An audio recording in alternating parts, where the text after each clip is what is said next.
ประชาชนหลายครอบครัวของบ้านตาดทองและบ้านจันทร์สว่างคุ้ม194เมืองสีโคตบองนครหลวงเวียงจันทร์ที่ได้รับผลกระทบจากการผัดผ่านของพายุฤดูร้อนได้รับการช่วยเหลือโดยแม่นอำนวยการตลาดโนนข้อเมืองไซเศรษฐานครหลวงเวียงจันทร์ที่ได้นำเอาเครื่องช่วยเหลือประเภทอาหารน้ำดื่มและผักสดไปช่วยเหลือรวมมูลค่าหลายกว่า80ล้านกีบดังที่พวกเราฮู้กันแล้วว่า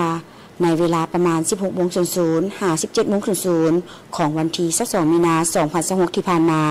มีหลายบ้านของเมืองสีโคตบองนครหลวงเวียงจันทร์ได้รับผลกระทบจากพายุฤดูร้อนฝนหมากเห็บตกใส่กระทันหันอย่างร้ายแรงส่งผลให้มีเรือนซานของพ่อแม่ประชาชนเปเพเสียหายอย่างหนักหน่วง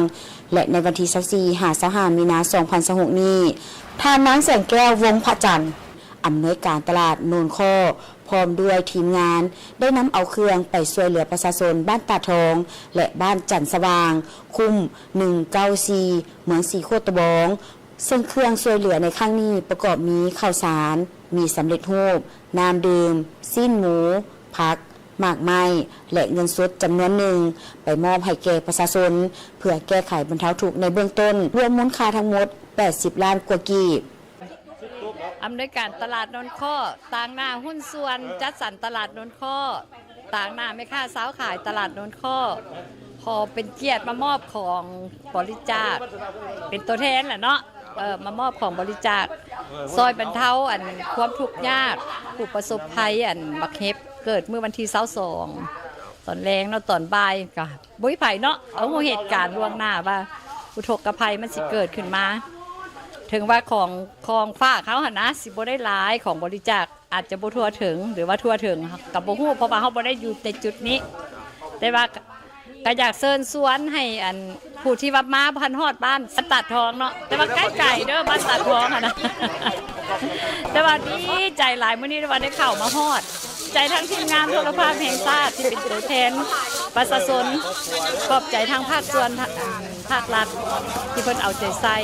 แล้วกับต่างหน้าให้ในค่าสาวขายขอบใจทั้งโทรภาพแห่งชาติที่ได้เป็น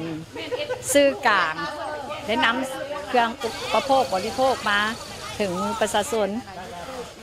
ขอบใจหลายๆดีใจหลายๆขอบใจบ้านตาทองเป็นบ้านหนึ่งที่ได้รับผลกระทบจากพายุฤดูร้อนฝนหมากเห็บตกใส่อย่างกระทันหันร้ายแรงส่งผลให้มีเรือนซานเปเพเสียหายอย่างหนักหน่วงส่งเหตุให้หลังคาเรือนรถเครื่องใช้ในครัวเรือนจำนวนหนึ่งได้รับผลเสียหายเป็นจำนวนหลายสบายดีก่อนอื่นเหมือนก็ต้องขอบใจทีมงานโทรภาพแห่งชาติลาวที่ว่ามาฮอดมาถึงในมื้อนี้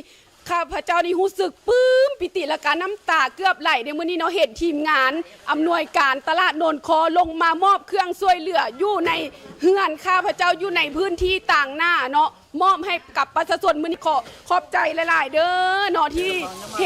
ห็นถึงผลกระทบเหตุความเดือดร้อนของประชาชนมื้อนี้ก็บ่ว่าจะเป็นน้ำใสเนาะเป็นนี่เป็นผักกะหล่ำปีอยู่ในตลาดเนาะเพิ่นนำเอามาแต่ตลาดโนนคอเนาะก็ขอบใจหลายๆเด้อเนาะมีข้าวพร้อมเนาะมีกระจำนวนหลายเลยเนาะมีข้าวมีอย่างประชาชนก็มาเอาปะน้อยประเภทแบบน้ำตาไหลเลยเนาะขอบใจเด้อทีมงานที่ว่ามาช่วยเหลือในครั้งนี้ขออวยพรให้เจ้าของตลาดโนนคอหรือว่าอำนวยการตลาดโนนคอเนาะคอยมีสุขภาพแข็งแรงร่ำรวยเด้อฝากไปอุดหนุนเพื่อนเด้อตลาดโนนคอขายผักกระถึกฝากอุดหนุนเด้อขอบใจหลายๆเด้อ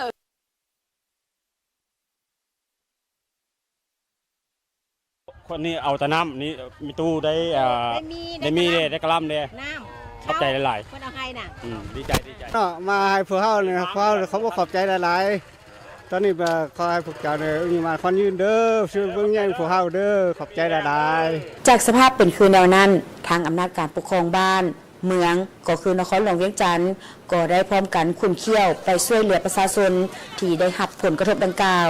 ส่วนปัญหาเรื่องไฟฟ้าแม้สามารถซ่อมแปลงติดตั้งและนำใช้ได้เป็นปกติห้อยส่วนห้อย